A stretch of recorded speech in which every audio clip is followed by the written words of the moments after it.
오늘 우리에게 주신 하나님의 말씀은 고린도후서 5장 18절에서 21절, 레위기 3장과 7장입니다.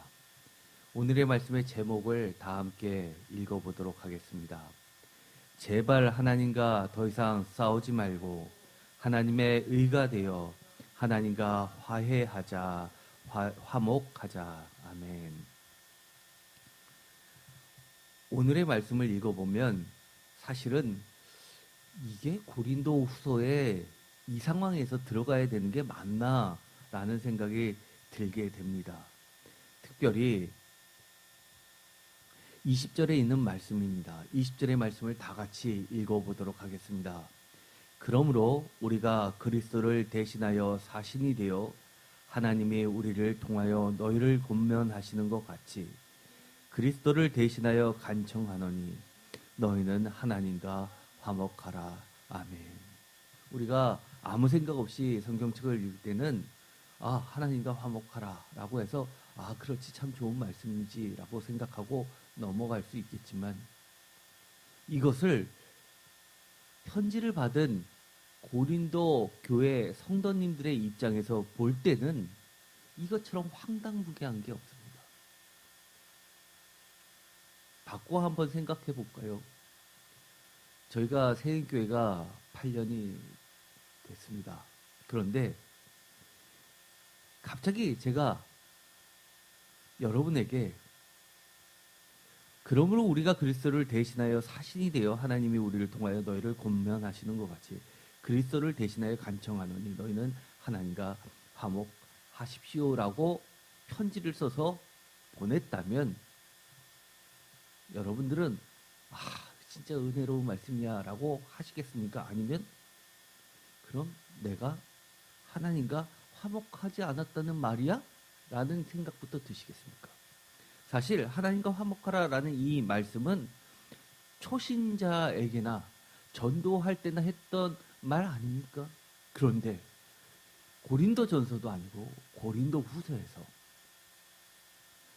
사도 바울이 그의 사랑하는 성도들, 심지어 예루살렘 교회가 어렵자 거기에 헌금을 할 정도로, 그리고 거기에서는 고린도 교회에서는 굉장히 소위 유명하다는 기둥 같은 베드로도 와서 말씀을 전할 쓸 정도로, 물론 성경에는 나와 있지 않지만 갈라디아 교회 이야기를 통해서 아마 거기까지도 가지 않았을까라는 추정은 하고 있습니다. 어쨌든 간에 이 고린도 교회는 위치상 그리고 또 많은 부를 가지고 있었기 때문에 그만큼 많은 그 당시 초대교회의 지도자격이 고린도 교회를 방문했을 텐데 이제 와서 하나님과 화목하라는 겁니다. 그것도 말씀을 안 들을까봐 어떻게 이야기를 하냐면 그냥 하나님과 화목하세요라고 하는 게 아니라 우리가 그리스도를 대신하여 사신이 되어 하나님이 우리를 통하여 너희를 권면하시는 것 같이 그리스도를 대신하여 간청하노니라는 말을 집어넣습니다. 즉 내가 하는 말은 너희들한테 먹히지 않으니까 하나님이 너희에게 얘기한다, 그리스도께서 너희에게 얘기한다 라는 암묵적인 그런 강압적인 강권적인 이야기를 합니다. 설마 내 얘기는 사람의 말로 들을지는 모르지만 하나님이 이야기하신다면 과연 그들이 거절할 수 있을까?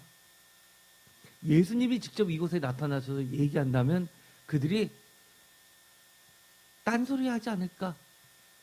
차마 그러지는 못하겠지 라는 어떤 걱정 어린 당부가 들어있는 듯합니다. 왜 사도 바울은 이처럼 이미 어느 정도 섰다고, 심지어 우리가 고린도 전후서를 읽어보면 고린도 교회 성도들에게, 특히 고린도에서 너희들의 이미 믿음의 강건이 섰다라고 이야기합니다. 그래서 내가 너희들의 믿음을 주관하려고 하는 것이 아니다라고 이야기를 하는데도 불구하고 여전히 하나님과 화목하지 않은 부분들이 상당히 많다는 것을 알 수 있어요. 어떤 분들은 이 말씀을 보면서 야, 고린도 교회도 그런데 우리의 모습은 이처럼 불안정하고 많이 부족한 것이 당연하지라고 마음의 위로를 받으시는 분도 계실 겁니다.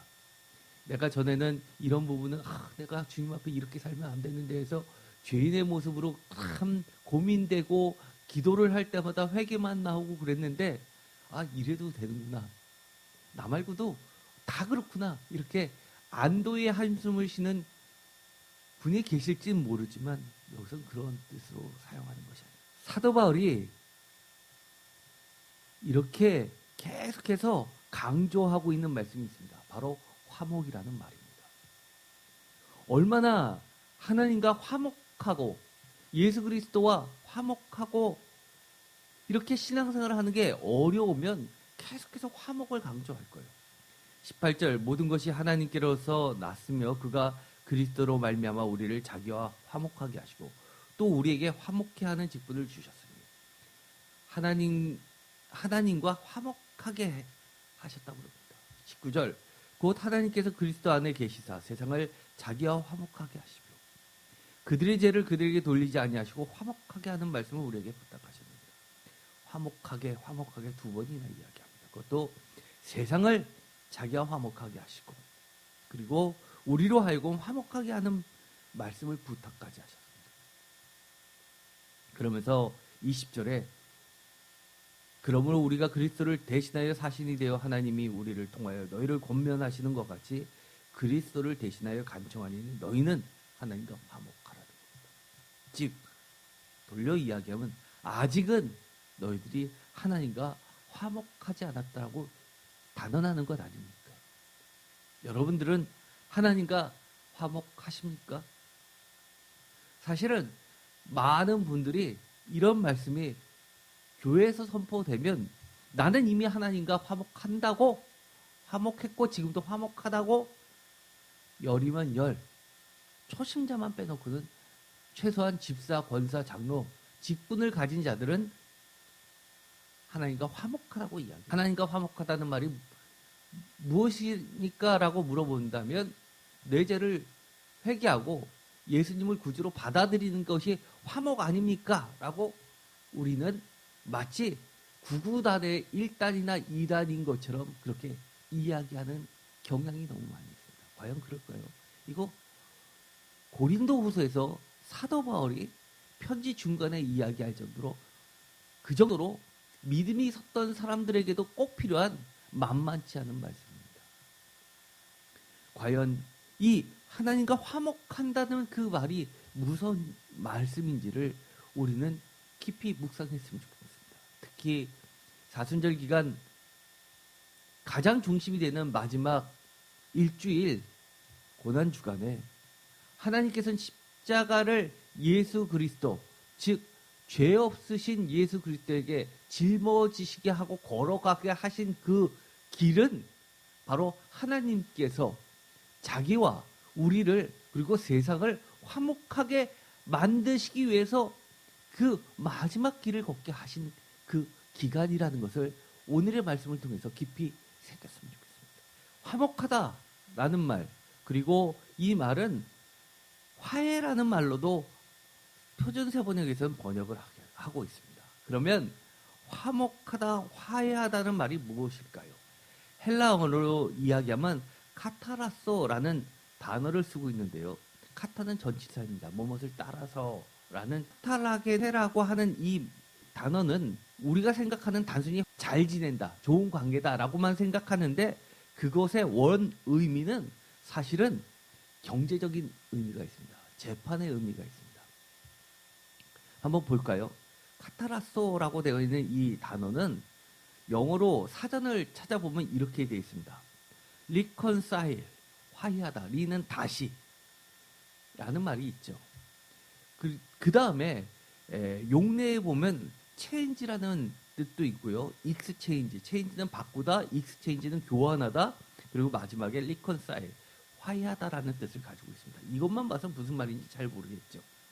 왜 exchange, 교환의 의미나 change, 바꾸다라는 의미가 이 화해하다는 의미까지 가게 됐는지 잘 연결이 안 됩니다. 그런데 어원을 살펴보면 원래 이 말은 이렇게 쓰였다는 겁니다. 동전을, 코인, 돈들을 교환하는 데 쓰인 단어라고 합니다. 그런데 단순히 동전들을, 돈을 교환하는 데 쓰는 것이 아니라 properly, 적당하게, 적절하게 라는 말이 굉장히 중요합니다. 그래서 이것은 돈을 교환을 하는데 어떤 의미에서 교환을 하냐 하면은 어떤 피해를 입혔습니다. 피해를 입혔는데 그 피해액이 예를 들어서 애완동물을 차로 쳤습니다. 그러면 그 애완견의 값어치는 심적으로는 애완견의 값이 50만 원이라 그래도 사실은 100만 원, 200만 원으로 해결되지 않을 겁니다. 특히 혼자 사시는 분이 그 반려견을 통해서 위로를 받았다면 유일한 가족 같은 그 애완견의 그 값어치는 비교할 수 없습니다. 또 우리 과거에 그랬죠.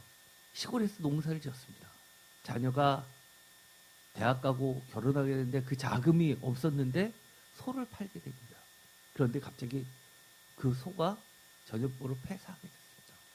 정부에서 지원을 보상금이 나오는데 그야말로 도살되는 그 값을 매깁니다. 그렇지만 이것이 그분의 입장에서는 자신의 자녀를 대학까지 보내고 또 새로운 인생을 개척하는 삶의 기반이 되는 것이었습니다. 그거에 대한 properly, 적정할 배상금은 과연 얼마가 돼야 될까요? 그런 개념이 사실은 들어가 있는 겁니다. 그래서 이 원래의 이 뜻은 가해자가 1차적인 뜻입니다. 가해자가 피해자에게 적절한 배상을 함으로써 화해하다라는 뜻을 가지고 있습니다. 두 번째는 돈을 합의금으로 피해와 맞교환하는 겁니다. 상대방이 피해자가 난 이거 갖고 내가 위로받을 수 없어 라고 하면 적당하게 적절하게 그것을 지불해야 되는 겁니다. 만약에 그게 싫다면 어떻게 될까요? 과거의 고대법은 이는 이대로 눈은 눈대로 였죠. 사람을 죽였으면 반드시 그 사람도 죽어야만 됐던 겁니다. 그것은 돈으로 보상이 안 됐죠. 그렇기 때문에 어떤 면에서는 그 돈의 액수는 자기의 목숨값이기도 합니다. 그런데 세 번째 뜻은 그거와 발전돼서 가해자가 피해자의 똑같은 처신으로 내가 이제 가해자가 아니라 피해자의 입장에서 피해자와 똑같은 처신으로 교환함으로써 전에는 원수였는데 이제는 충분히 보상함으로써 친구의 입장으로 바꾸는 것을 이야기합니다. 적대감이 교제, 프렌십으로 바뀌는 것을 의미합니다. 그래서 이 사도 바울이 계속해서 예수 그리스도의 십자가에 대해서 해석할 때 무엇을 가지고 이야기하냐면 예수 그리스도의 십자가 죽음은 곧 화목제물이라고 이야기를 합니다. 그래서 성만찬에 빵과 포도주를 나누어 먹고 마시는 것, 이것은 예수 그리스도의 살과 피를 예수 그리스도의 피를 나누어 먹고 사는 것, 즉 예수 그리스도의 생명과 삶으로 이제 내가 죽을 인생이었지만 이제는 하나님 앞에서 새 것, 새 피조물 사는 존재로 익스체인지 됐다고 이야기합니다.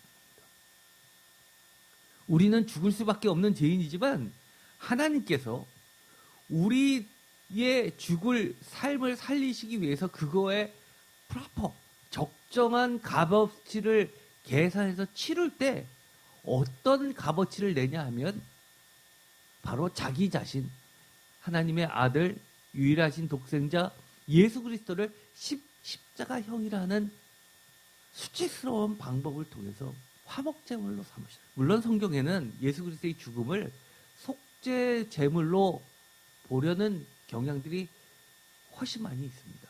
대표적으로 히브리서 같은 것이죠. 그런데 특별히 이 고린도 후서 오늘의 말씀에서는 화목제물로서 예수 그리스도의 십자가 죽음을 이야기합니다. 오늘의 말씀을 보면 이런 말씀도 나옵니다. 예를 들어서 여기서 사신이 되어라는 말이 있습니다. 예수 그리스도의 그 죽음을 경험해서 하나님과 화목하게 된 적정한 대가를 하나님께서 스스로 취하시면서 우리를 살려주신 생명을 주신 그 사건을 하나님의 의라고 이야기하는데 하나님의 의를 경험한 칭의 거룩하다. 1차적으로는 속죄를 하고 그리고 칭의가 되고 최종적으로 하나님과 화목하게 된 자에게 하나님께서 우리에게 부탁하신 것은 바로 직분을 주셨는데 어떤 직분이냐면 하나님과 먼저 화해가 된 우리로 하여금 우리를 통해서 그리스도를 대신해서 세상과 화목하게 하는 직분을 주셨다는 겁니다. 그래서 우리는 뭐라고 이야기하냐면 사도 바울이 사신이라고 이야기합니다. 5장 20절을 보면 그러므로 우리가 그리스도를 대신하여 사신이 되어라는 말을 세번역에서는 사절입니다라고 이야기했고 공동 번역에서도 사절로 번역하고 있습니다. 그런데 이 사절이라는 것은 영어로 하면 앰베서더로 많이 번역을 했는데 우리가 지금까지 알고 있었던 대사의 의미하고 약간 차이가 납니다. 사실 원문에는요. 이 사신이 되어라는 이 원문의 어근은 장로입니다. 그래서 프레스비테리언 하면 장로교를 이야기하는데 이것과 동일한 어원을 쓰고 있습니다. 즉, 이 말은 그 당시에 사도 바울이 있었던 당시에 이 장로, 특별히 사도행전에서 이야기하는 장로는 오늘날로 치면 감리교 같은 경우는 영어로 이 엘더라고 할 때는 정회원을 이야기합니다. 즉 목사입니다. 그리고 제가 처음 교회를 개척하고 준회원일 때는 전도사였습니다. 그것을 디콘, 집사라고 하는데 이제 목사 안수를 받고 개척한 지 3년이 돼서 정식으로 목사 안수를 받으면 그때 엘더로 바뀌는 겁니다. 그래서 단순히 장로교의 장로가 아니라 전문 목회자를 이야기합니다. 목회자가 하는 일이 무엇입니까? 예배를 집행하죠. 제사장처럼. 더 중요한 게 뭡니까? 말씀을 전합니다. 누구의 말씀이죠? 하나님의 말씀, 예수 그리스도의 말씀을 증거합니다. 그런 직분을 맡겼다는 겁니다. 우리가 다시 말씀 앞에 서야 돼요. 이 화목제물에 대해서는 성경에 대해서 자세하게 설명이 되어 있는데 특별히 레위기 3장과 7장에 걸쳐서 2번에 걸쳐 나와 있습니다. 그래서 학자들은 레위기 보통 1장부터 5장까지 이 5가지 제사에 대해서 쭉 설명을 하는데 그리고 나서 6장부터 해서 다시 한번 반복해서 간략간략하게 5가지의 제사에 대해서 언급을 합니다. 예를 들어서 제일 먼저 나오는 번제가 있겠죠. 그 다음에 속건제도 있고요. 이처럼 화목제 있는데 가장 으뜸인 제사는 역시 번제입니다. 왜냐하면 그것은 속제제나 속건제를 드릴 땐 반드시 번제를 통해서 태워서 드리게 됩니다. 즉 하나님께 바친다는 이야기가 되죠. 그런데 중간에 화목제물이라는 것이 나옵니다. 레위기 3장 1절 사람이 만일 화목제의 제물을 예물로 드리되 소로 드리려면 수컷이나 암컷이나 흠없는 것으로 여호와 앞에 드리자. 이런 형식이죠. 제일 비싼 귀한 소, 예를 들어 제사장이라든지 굉장히 큰 부호라든지 왕이라든지 소를 제물로 드리고 경제적 여건에 따라서 그렇지 않은 사람들은 염소, 양 이렇게 내려가지 않습니까?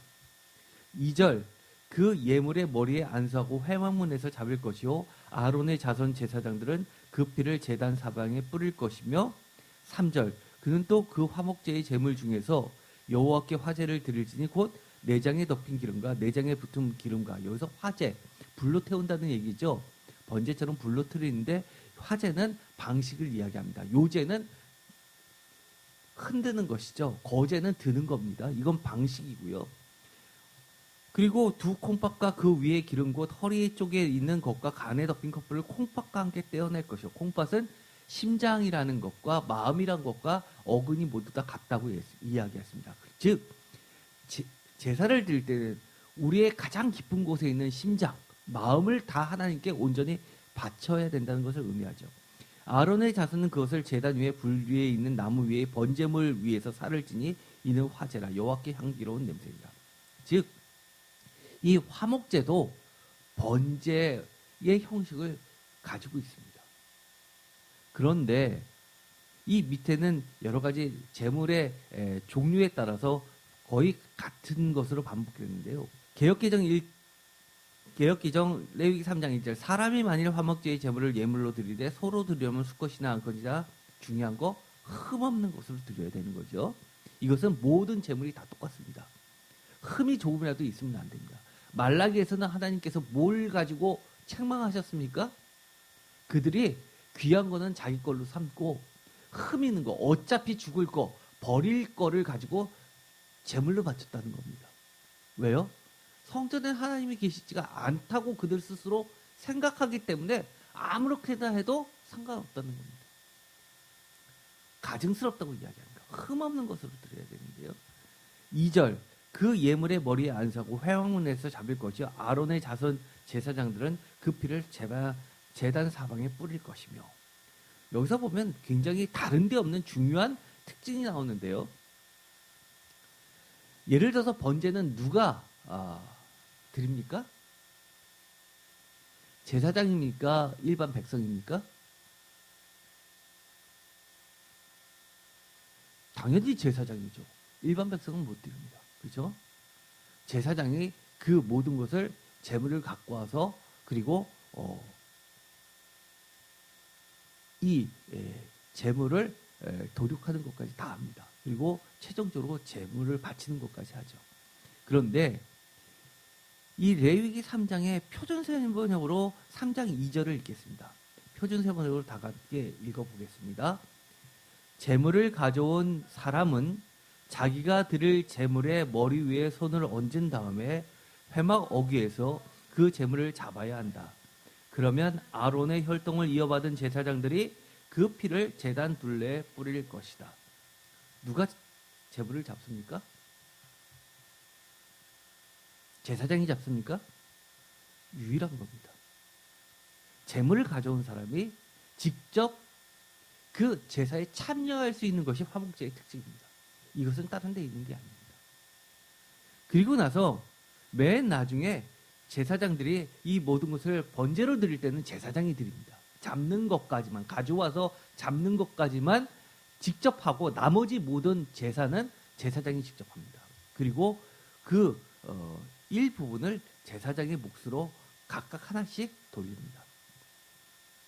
왜 이 화목제만 하나님께서 제사장이 아닌 일반 평민들이 일반 하나님의 백성들이 제사를 참여할 수 있도록 직접적으로 허락을 하셨을까? 레위기 7장에 보면 또한 규제가 나와 있으니까 그것도 한번 읽어보죠. 레위기 7장 11절 여호와께서 드릴 화목제물의 규례는 이러하니라. 만일 그것을 감사함으로 드리려면 기름 섞은 무교본과 기름 바른 무교전병과 고운 가루에 기름 섞어 구운 과자를 그 감사 제물과 함께 드리고. 여기서는 어떻게 해요?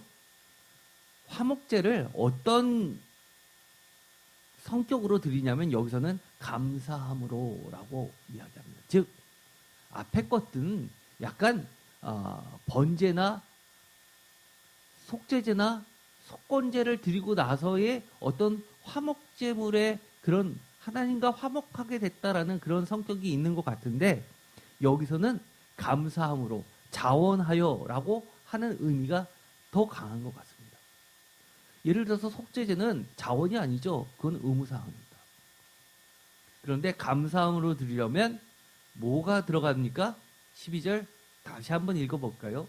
만일 그것을 감사함으로 드리려면 다 같이 읽겠습니다. 기름 섞은 무교본과 기름 바른 무교전병과 고운 가루에 기름 섞어 구운 과자를 그 감사 제물과 함께 드리고. 13절 다 같이 읽겠습니다. 또 유교봉을 화목제의 감사 제물과 함께 그 예물로 드리라. 화목제에는 특별히 여기서는 감사 제물이라는 말을 보다 명확하게 넣고 있습니다. 그리고 나서 14절 그 전체의 예물 중에서 하나씩 여호와께 거제로 드리고, 거제는 이 듣는다고 이렇게 예, 하늘로 높이 이렇게 드는 것을 이야기합니다. 거제로 들고 그것을 화목제의 피를 뿌린 제사장들에게 돌릴지니라. 표준세 번역에서는 이렇게 이야기하죠. 그렇게 바치고 나면 그것들은 화목제사에서 피를 뿌린 제사장의 몫이 될 것이다. 어떤 것들이요? 아까 드렸던 제물들입니다. 예를 들어서 유교병이라든지 고운 가루에 기름 섞고 구운 과자라든지 무교전병이라든지 이런 것들을 곁들여 바치는 제물들을 이야기하죠. 그런데 화목제의 또 다른 특징이 나옵니다. 다른 데 없는 겁니다. 이상한 게 있죠. 뭐가 이상합니까? 유교병, 즉 누룩을 넣어 만든 빵도 드립니다. 우리가 다른 데서 보면 6월절 전에 어떻게 했습니까? 무교절을 지키기 위해서 집안의 모든 누룩을 제거했습니다. 그리고 사도바울이 순전한 떡 이야기를 하면서 누룩을 제거하라고 하면서 죄를 깨끗이 씻으라고 했는데 여기서는 아예 누룩을 넣어 만든 빵도 하나님께 바칠 수 있게 되어 있는 게 이 화목제입니다. 왜요? 누룩을 넣으면 일단 맛있죠. 양도 늘어나죠. 심지어 기름도 구워서 바칩니다. 그래서 예레미야서에 보면 이시타르 하늘의 여신에게 여인들이 구운 과자를 모양을 해가지고 바치는 이야기들이 나오게 되죠. 하나님의 제사 방법과 이방인의 제사 방법을 이렇게 섞는 것들을 굉장히 하나님이 분개하셨습니다. 그런데요, 레위기 7장 15절 감사함으로 드리는 화목제물의 고기는 이것은 또 세 번째 이 화목제의 특징입니다. 다 같이 읽어볼까요? 드리는 그날에 먹을 것이요 조금이라도 이튿날 아침까지 두지 말 것입니다. 뭐 같습니까? 만나와 메추라기 사건이 기억나십니까? 그런데 16절에 이런 이야기도 하죠. 그러나 그의 예물의 제물이 서원이나 자원하는 것이면 여기서 자원, 서원제가 나오지요. 그 제물을 드린 날에 먹을 것이요. 다 같이 읽겠습니다.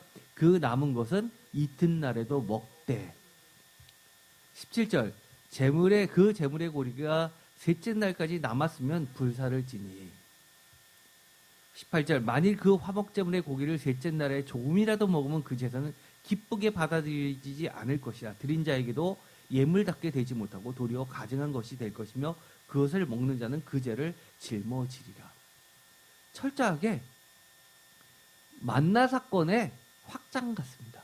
그런데 이렇게 이야기하죠. 이튿날까지 두지 말 것이다. 그런데 예외적으로 서원이나 자원하는 것이면 이튿날에도 먹을 수 있는데 셋째 날에는 절대로 안 된다는 겁니다.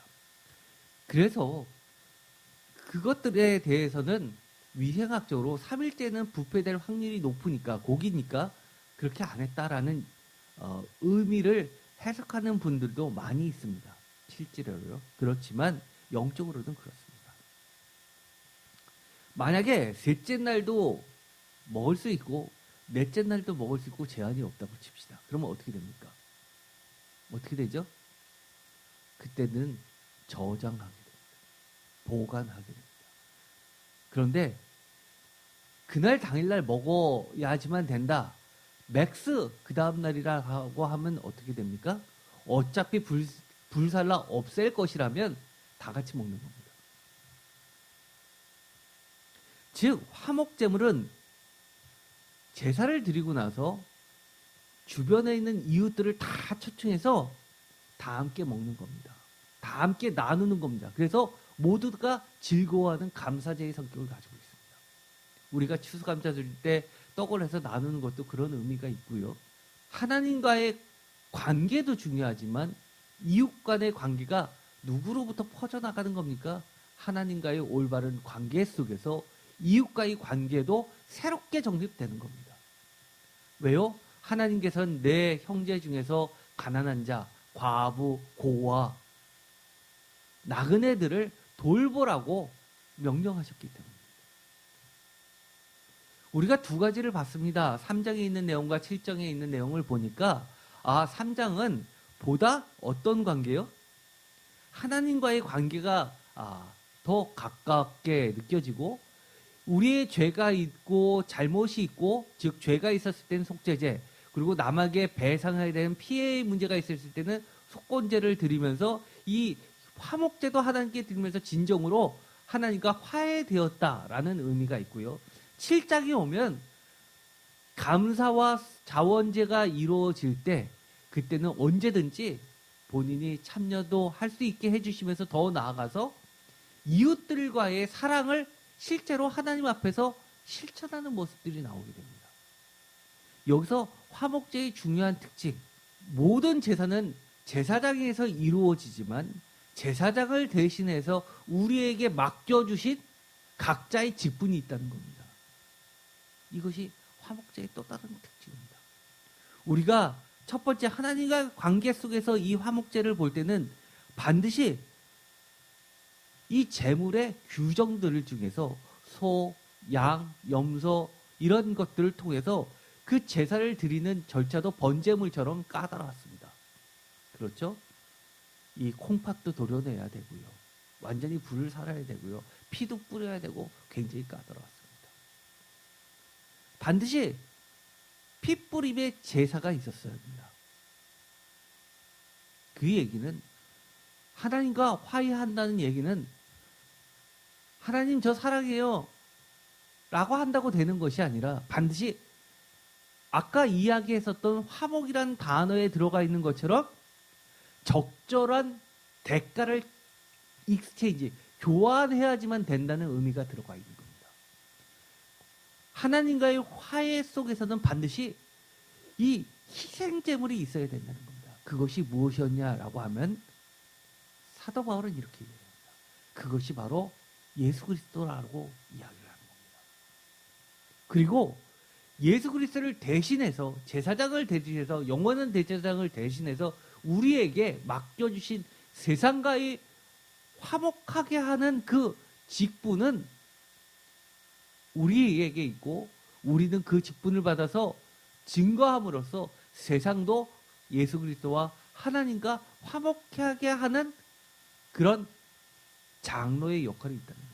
여기서는 아주 간단하게 화목 이렇게 이야기했지만 이 사도 바울이 이 화목이라는 단어를 쓸 때는 이처럼 구약의 오랜 전통의 많은 이야기들을 함축적으로 하는 겁니다. 우리가 한 가지 더 볼 이야기가 있습니다. 화목제의 특징, 감사제, 자원제, 이웃사랑과 이 화해, 화목과 나눔 정신이 들어가 있다고 했습니다. 발전해서 하나님과의 화해, 즉 하나님 사랑도 들어가 있다고 했습니다. 즉 예수님께서 모든 율법은, 모든 예배는, 모든 제사는 하나님 사랑과 이웃 사랑으로 축약해서 말씀하시는 것들은 단순히 신명기의 말씀뿐만 아니라 이처럼 모세 오경 속에 있는 모든 제사 가운데도 축약될 수 있는 겁니다. 그래서 예를 들어서 하나님 사랑에서는 기본적으로 죄가 있으면 안 되는데 흠없게 하기 위해서 속죄제나 속건제나 연관해서 화목제를 드리는 이야기가 이 레위기 3장에 있었고, 그리고 자원제의 성격으로 감사제의 성격으로 이웃사랑과의 화해와 나눔 정신이 강조된 것은 이처럼 레위기 7장에 있었는데 출애굽기 32장에 보면 뭐의 전통이 굉장히 강했냐 하면 이 이웃과의 화해의 장면이 대표적으로 드러나 있습니다. 출애굽기 32장 아주 유명하죠. 아론이 모세가 십계명을 받으러 올라간 그 사이에 우상을 만드는, 금송아지 우상을 만드는 사건에 기록되어 있습니다. 출애굽기 32장 4절, 아론이 그이들의 손에서 금고리를 받아 부어서 조각칼로 새겨 송아지의 형상을 만드니 그들이 말하되 이스라엘아 너는 너희를 애굽 땅에서 인도해낸 너희의 신이로다 하는지라. 아론이 보고 그 앞에 제단을 쌓고 이에 아론이 공포하여 이르되 내일은 여호와의 절이니라 하고, 6절 다 같이 읽겠습니다. 이튿날에 그들이 일찍이 일어나 번제를 드리며 화목제를 드리고 백성이 앉아서 먹고 마시며 일어나서 뛰놀더라. 아멘. 여기서도 보면 이 번제와 화목제는 묶여 있습니다. 또 화목제를 드리고 해서 비로소 뭘 하냐면 백성이 함께 앉아서 먹고 같이 나누는 겁니다. 그리고 일어나서 뛰놀더라. 표준세번역을 이건 굉장히 부정적으로 이야기합니다. 흥청거리면서 뛰놀았다라고 이야기합니다. 그런데 사실 이 화목제는 나눔의 성격이 원래부터 있었는데 이것을 이방 사람들이 즐겨하는 가나안 사람이 즐겨하는 그런 제사의 형태로 많이 섞었다라는 것을 강조하기 위해서 번역을 이렇게 한 겁니다. 즉 여기서 보면 이 화목제를 초기에 어떻게 활용했고 어떻게 들여왔는지가 역사 속에 드러나 있는 겁니다. 우리가 화목제 하면 두 가지를 생각해야 됩니다. 첫 번째 하나님과의 화목, 두 번째 하나님과 세상을 화목하게 하는 이웃사랑의 나눔의 관계, 이 두 가지를 함께 생각해야 됩니다. 화목제물에 대해서, 화목에 대해서 이 전통은 사도 바울은 특별히 강조를 하고 있습니다. 예를 들어서 제1바울 서신 중에서 로마서 3장 25절, 5장 10절, 11절, 11장 15절에서는 이렇게 이야기합니다. 하나님과의 화목, 화해는 그리스도 안에 계신 하나님의 의, 오늘의 말씀에도 분명히 나와 있죠. 하나님의 의가 되셨다. 사실 바울 신학을 전공한 사람들에게 있어서 제1바울 서신에서 중요한 거 몇 가지를 신학을 꼽으라고 하면 그 중에 하나가 하나님의 의 관계입니다. 그래서 칭의라는 개념도 들어갔죠. 하나님이 어떻게 자신의 의를 세우셨느냐? 그거는 십자가를 통해서 세우셨다는 겁니다. 어떤 사람들은 그렇습니다. 어떻게 예수님만 믿으면 그 사람은 구원받냐? 불공평하지 않냐? 아니요.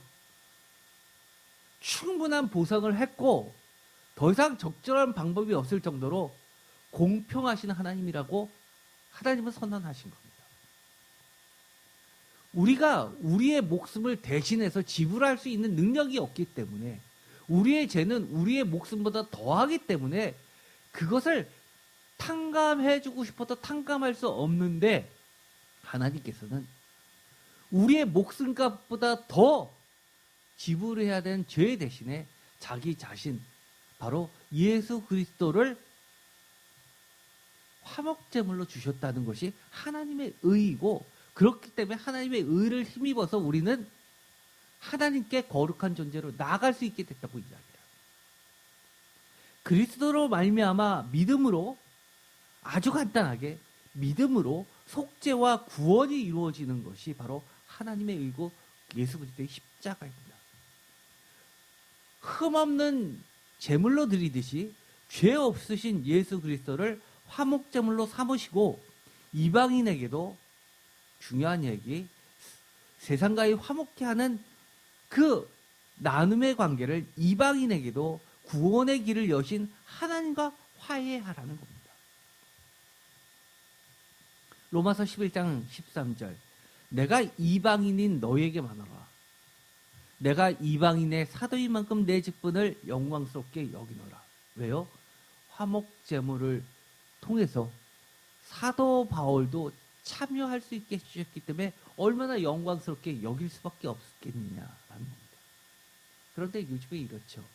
그리스도를 대신해서 세상을 화목하게 하는 이 사명감을 가지고 사명자로 살아야 된다 그러면 오히려 창피하게 생각하고 어떻게 하지 고민하는 게 현대인의 특별히 현대 크리스찬들의 모습 아닙니까? 이는 곧 혹 내 권력을 아무쪼록 시기하게 하여 그들 중에서 얼마를 구원하려 함이라. 그들을 버리는 것이 다 같이 읽겠습니다. 세상에 화목이 되거든 그 받아들이는 것이 죽은 자 가운데서 살아나는 것이 아니면 무엇이리요. 이거를 표준세 번역으로 읽어보면 더 분명해집니다. 표준세 번역으로 다 함께 읽겠습니다. 하나님께서 그들을 버리심이 세상과의 화해를 이루는 것이라면 그들을 받아들이심은 죽은 사람들 가운데서 다시 살아나는 삶을 주심이 아니고 무엇이겠습니까? 이해되시죠? 그들은 이미 죽었습니다. 그런데 화목제물을 통해서 다시 살려주시는 것이라고 이야기합니다. 그렇기 때문에 오늘 본문에서도 사도 바울이 뭐라고 이야기합니까? 이제부터는 우리가 뭐라고요? 그리스도 안에 있으면 새로운 피조물이다. 보라, 새 것이 되었다라고 얘기합니다. 새 생명이 되었다라고 이야기하는 거랑 똑같은 겁니다. 과거는 다 죽었다라고 선언합니다. 이제는 예수 그리스도의 피로 새로운 존재로서, 새로운 존재가 뭡니까? 과거의 이강민이 아니라 이제 새로운 이강민, 육적으로는 다 없어지고 영적으로 새로운 몸을 입고 그리고 사신으로서 사는 겁니다. 제2바울 서신에도 마찬가지입니다. 제2바울 서신의 가장 대표적이고 뛰어나다고 하는 것이 무엇이죠? 에베소서와 골로새서입니다. 에베소서 2장 16절, 또 십자가로 이두를 한 몸으로 다 같이 읽겠습니다. 하나님과 화목하게 하려 하심이라. 원수된 것을 십자가로 소멸하시고. 골로새서 1장 20절 다 같이 읽겠습니다. 그의 십자가의 피로 화평을 이루사 만물 곧 땅에 있는 것들이나 하늘에 있는 것들이 그로 말미암아 자기와 화목하게 되기를 기뻐하심이라. 22절 이제는 그의 육체의 조국으로 말미암아 화목하게 하사 너희를 거룩하고 흠없고 책망할 것이 없는 자로 그 앞에 세우고자 하셨으니. 이것이 요한 공동체도 마찬가지입니다. 요한복음과 요한 1, 2, 3서 교회, 요한계시록 교회도 마찬가지입니다. 요한일서 2장 2절 다 같이 읽겠습니다. 그는 우리 죄를 위한 화목제물이니 우리만 위할 뿐 아니요 온 세상의 죄를 위함이십니다. 요한일서 4장 10절 사랑은 여기 있으니 우리가 하나님을 사랑한 것이 아니요 하나님이 우리를 사랑하사 우리 죄를 속하기 위하여 화목제물로 그의 아들을 보내셨습니다. 오늘의 말씀을 보면 중요한 이야기가 나오죠. 고린도후서 5장 18절 다시 한번 읽어볼까요? 모든 것이 하나님께로서 났으며 다 같이 읽겠습니다. 그가 그리스도로 말미암아 우리를 자기와 화목하게 하시고 또 우리에게 화목하게 하는 직분을 주셨으니. 표준세번역에서는 이렇게 이야기합니다. 또 우리에게 화해의 직분을 맡겨주셨습니다. 예수 그리스도로 말미암아 믿음으로 하나님과 화목한 자들이 하나님과 계속적으로 화해의 길을 가는 방법이 무엇입니까? 라고 묻는다면 고린도후서 5장 18절은 명확하게 이야기하죠.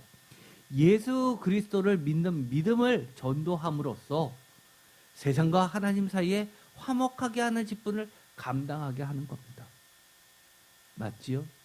그래서 우리가 얼마나 하나님께서 신실하게 자신의 약속을 지키셨고 결국은 자기 자신, 하나님 자신인 예수 그리스도를 십자가에 달려 돌아가시게 하셨는지를 우리는 증거하고 전도하는 겁니다. 교회 가세요, 교회 갑시다 라고 데리고 오는 것을 우리는 엄격히 이야기하면 인도고, 전도는 그 사람이 오든 안 오든 하나님의 말씀을, 예수 그리스도의 그 비밀을 증거하고 전하는 것이 전도입니다. 내가 아무리 이야기해도 그 사람 교회 안 오는데요. 그런 거에 너무 속상해하지 마십시오. 우리는 전도해야 합니다. 그러려면 어떻게 해야 되나요? 우리에게 화해의 직분을 맡겨주셨는데 화해가 무엇인지, 화목이 무엇인지 개념도 없으면서 어떻게 직분을 감당합니까? 내가 하나님의 말씀을 알지도 못하는데 내가 내 생각대로 하나님의 말씀을 읽고 나서 내 생각대로 떠들어대는 것이 무슨 직분자입니까? 제발 더 이상 하나님과 싸우지 마십시오. 하나님의 말씀 앞에 정말 철저히 무릎 꿇고 자신이 얼마나 죄라는 것을 하나님 앞에 고백하고 먼저 엎드린 다음에 그 다음에 하나님과 화해가 된 다음에 하나님께서 의롭다라고 칭해 주시면 그 은혜에 감격해서 하나님과 세상을 화목하게 하기 위해서 우리가 새로운 존재가 되어서 새로운 삶으로 증거하는 삶이 돼야 되는 거 아닙니까? 그런데 옛날에 자신이 해오던 방식을 그대로 고집하면서 내가 세상에서 이렇게 대접받던 사람들인데 라고 하면서 내가 세상에서 했던 그 업적들을 자랑하면서 육신적으로 계속해서 교회 안에서 또 교회 밖에서 하나님의 말씀을 혼탁하게 한다면 어떻게 그것이 예수 그리스도의 화목의 사절이라고 할 수 있습니까? 우리가 직분자가 된다는 것은요, 조금 더 단호해야 합니다. 조금 더 양보하면 안 됩니다. 저 사람이 나를 싫어한다고 해도 세상 사람들이 이야기하는 것처럼 지혜롭게 그렇게 달래가면서 해야지. 전 그것에 동의하지 않아요. 고린도후서를 읽어보면요, 사도 바울은 그렇게 사람들 귀에 듣기 좋은 말로 가득 채우지 않습니다. 왜 4세기 때 성서를 정할 때 고린도후서 편지들이 제각각이고 여기저기 부패한 게 많았고 여러저러 쪼개져 있었던 걸 합칠 수밖에 없었는지 고린도후서를 읽어보면 짐작이 갑니다. 듣기 싫었죠. 동의할 수 없었죠. 내 생각하고 틀렸죠. 그러나 하나님은 이것이 하나님의 말씀이라고 이야기를 하는 겁니다. 우리가 정말 화해의 직분을 맡겼다면 첫 번째, 우리가 정말 하나님과 화해했나? 하나님께서 정말 의롭다 여겨주셨나? 우리가 하나님의 그 의에 대해서 얼마나 감격하고 그것을 귀하게 여기나? 그리고 그 은혜에 걸맞게 그 예수 그리스도의 그 희생의 화목 제물에 대해서 우리가 감사하고 자원하여 이웃들과 나누고 있나? 돌아봐야 합니다. 우리가 자칫 잘못하면 출애굽기에서 봤던 것처럼 하나님께 화목제물이라고 그렇게 드리는데 내용은 하나님 보시기에 이방 제사 아니었습니까?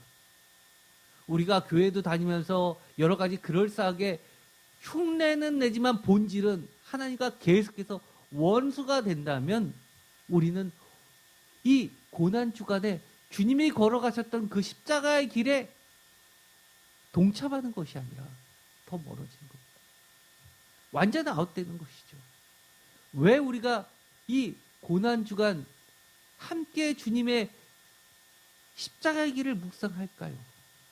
바로 화목제의 직분, 화해의 직분을 우리도 감당하기 위해서 우리가 스스로 레위기 3장에서 7장에서 이야기한 것처럼 우리도 그 제물을 직접 끌고 와서 내 손으로 그것을 잡으면서 그렇지, 내가 이렇게 죽었어야 되는데 라고 하면서 제사 드리는 거 아닙니까? 그런데 예배를 구경하듯이 예배만 참석했으면 다 된 것처럼 그렇게 하는 것은 정말 아니라고 봅니다. 많은 사람이 생각하는 것처럼 내가 예수 믿는다고 하는 순간, 교회 나서 예배 드리는 순간, 내가 11조와 헌금을 드리는 순간 나는 이미 하나님과 화목했다라고 당연하게 생각한다면 오늘 이 시간을 통해서 진짜 내가 하나님과 화목하고 있는지, 화목의 길을 가고 있는지, 하나님께서 내게 맡겨주시는 그 화목의 직분을 감당하고 있는지 돌아보았습니다. 돌아보면 좋겠습니다. 기도하고 마치겠습니다. 하나님, 정말 반드시 대가를 지불하고 적절하게 그 값어치를 서로 교환해야 하지만 원수가 친구로 변할 수 있는 화목 제물의 역할을 주님께서 감당하셨다는 것을 다시 한번 깨닫게 됩니다. 우리는 죽을 수밖에 없고 그 값어치를 다 치룰 수도 없는데 하나님께서는 예수 그리스도를 통해서 십자가를 통해서 그 값어치를 모두 제해 주시고 우리를 의롭다 칭하 주시면서 하나님의 의를 드러내 주셨습니다. 감사하여 우리가 주님께서 우리의 죄를 씻어 주시고 또 화목하게 하는 직분을 주신 것을 기쁨으로 감당할 수 있게 하여 주시옵소서.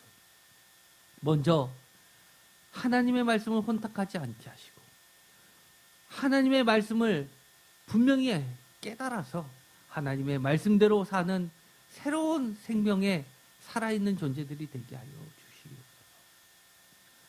우리가 먼저 하나님과 화목하고 그리고 나서 세상과 화목하게 하는 직분을 예수 그리스도의 십자가의 피와 또 예수 그리스도를 믿는 믿음을 통해서 전도하게 하여 주시옵소서.